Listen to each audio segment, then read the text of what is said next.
Hello friends, আশা করি আপনারা সকলেই ভালো আছেন। প্রচণ্ড গরম পড়েছে, বেশ কদিন থেকেই চলছে। এই গরমে প্রচুর পানি খাবেন। কামাল স্পোর্টস ভিডির বিশ্ব ফুটবলের এই আসরে আমি আপনাদের স্বাগত জানাচ্ছি। সেই সাথে অনুগ্রহ করে আমার চ্যানেলটি সাবস্ক্রাইব করার এবং আমার সাথে থাকার অনুরোধ রাখছি। শুরু করছি আজকের ভিডিও। আজকের ভিডিওর বিষয়বস্তু বিশ্ব ফুটবলের অন্যতম বলে পরিচিত ইংলিশ প্রিমিয়ার লিগের পয়েন্ট টেবিল এবং শিরোপের লড়াইয়ের দৌড়। প্রথমেই আমরা দেখে নেব ইংলিশ প্রিমিয়ার লিগের এই মুহূর্তে পয়েন্ট টেবিলের অবস্থা। আর্সেনাল রয়েছে সবার উপরে, গানার্সদের 34 খেলায় 77 পয়েন্ট রয়েছে ঘরে। এরপর হলো ম্যানচেস্টার সিটি, এই সিটিজেনদের 33 খেলায় 76 পয়েন্ট, লিভারপুলের 34 খেলায় 74 পয়েন্ট, অ্যাস্টন ভিলার 34 খেলায় 66 পয়েন্ট। এই হলো পয়েন্ট টেবিলের সম্পূর্ণ চিত্র। অর্থাৎ আর্সেনাল রয়েছে সবার শীর্ষে, তারা 1 পয়েন্ট বেশি নিয়ে ম্যানচেস্টার সিটির উপরে রয়েছে, কিন্তু তাদের কাঁধে গরম নিঃশ্বাস ফেলছে ম্যানচেস্টার সিটি। একথা তো আমি পূর্বেই বলেছি। এছাড়াও আপনি লিভারপুল এফসিকে কোনো অবস্থাতেই হিসাবের বাইরে রাখতে পারবেন না, কেননা মিরাকল সেটি ইংলিশ প্রিমিয়ার লিগে প্রায়শই ঘটে থাকে।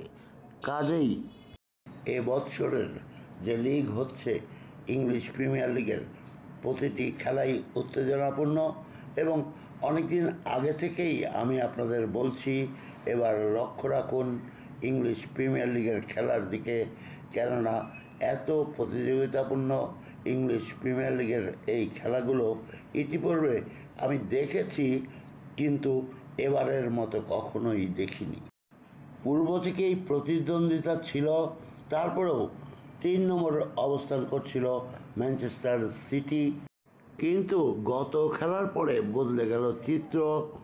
ব্রাইটনের বিপক্ষে ছিল সেই খেলা এবং এটি ছিল ব্রাইটনের পালমার স্টেডিয়ামে, যার নাম এখন হয়েছে আমেরিকান এক্সপ্রেস কমিউনিটি স্টেডিয়াম। আর এই স্টেডিয়ামে ব্রাইটনের বিপক্ষে দারুণ জয়ে তারা লিভারপুলকে টপকে 2-এ উঠে এসেছে এবং সেই সাথে টেবিল টপার আর্সেনালের বিপত্তি সামনেই দেখা যাচ্ছে। গত বৃহস্পতিবার রাতে ব্রাইটনের মাঠে 4-0 গোলের বড় জয় নিয়ে ফিরেছে ম্যানচেস্টার সিটি। জোড়া গোল করেন ফিল ফোডেন। এর ফলেই এই 33 ম্যাচ শেষে ম্যানচেস্টার সিটির পয়েন্ট এখন 76। তাদের থেকে 1 ম্যাচ বেশি খেলে 1 পয়েন্ট বেশি আর্সেনালের। 34 ম্যাচে 74 পয়েন্ট নিয়ে 3-এ লিভারপুল। অর্থাৎ ইংলিশ প্রিমিয়ার লিগে জমে উঠেছে লড়াই। 3টি দলেরই এখন শিরোপ জয়ের সুযোগ। প্রথম গোল করেছিলেন গত খেলায় ব্রাইটনের বিপক্ষে 17 মিনিটে কেভিন ডি ব্রুইনা। এরপর 8 মিনিটের ব্যবধানে 26 মিনিটে এবং 34 মিনিটে বার্নার্দো সিলভার অ্যাসিস্টে দুটি গোল করেন ফিল ফোডেন এবং চতুর্থ গোলটি করেন আর্জেন্টাইন ফরওয়ার্ড হুলিয়ান আলভারেজ। এর ফলেই শুরু হয়েছে এবারের বিপত্তি। আমরা বলার সুযোগ পাচ্ছি আর্সেনালের ঘাড়ে তপ্ত নিঃশ্বাস ফেলছে ম্যানচেস্টার সিটি। আজ লিভারপুলের খেলা রয়েছে এবং এই খেলা দিয়েই শুরু হবে শেষ 10-এর লড়াই। অর্থাৎ 10টি ম্যাচ বাকি রয়েছে ম্যানচেস্টার সিটির, লিভারপুলের রয়েছে 6টি ম্যাচ এবং আর্সেনালেরও রয়েছে 6টি ম্যাচ। এই 6 ম্যাচ অথবা এই 10 ম্যাচের মধ্যেই নির্ধারিত হয়ে যাবে কে হবে English premier league champion.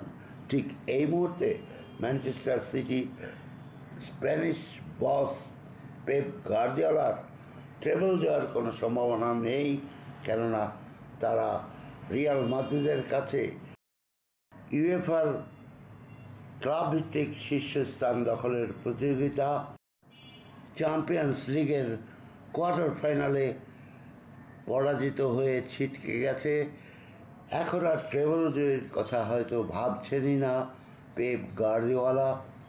Pep Guardiola ভাবছেন সামনে রয়েছে ইংলিশ প্রিমিয়ার লিগের চ্যাম্পিয়নশিপের ট্রফিটি এবং এফএ কাপের ফাইনাল রয়েছে মে মাসের 25 তারিখে ম্যানচেস্টার ইউনাইটেডের বিরুদ্ধে।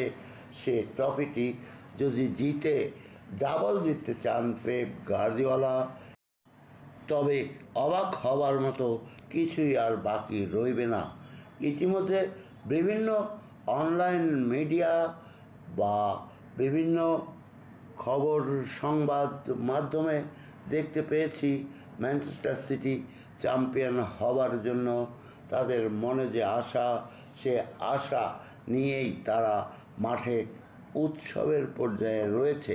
আমাদেরকেও একটু দেখতে হবে এই ফাইনাল পর্যন্ত কি দাঁড়ায় এবং কে জেতে এবারের ইংলিশ প্রিমিয়ার লিগের ট্রফিটি, এবং সেই সাথে আমাদের দেখতে হবে কে জিতবে এফএ কাপের ট্রফিটি। বন্ধুগণ, আমার সাথে থাকুন, সব সময় আপডেট আমি দিয়ে থাকি। আপনারা আমার এখানে সমস্ত আপডেটই পেয়ে যাবেন এবং আমার চ্যানেলটি সাবস্ক্রাইব করুন। কামাল স্পোর্টস বিডির পক্ষ থেকে আপনাদের অনেক শুভেচ্ছা। Thank you very much.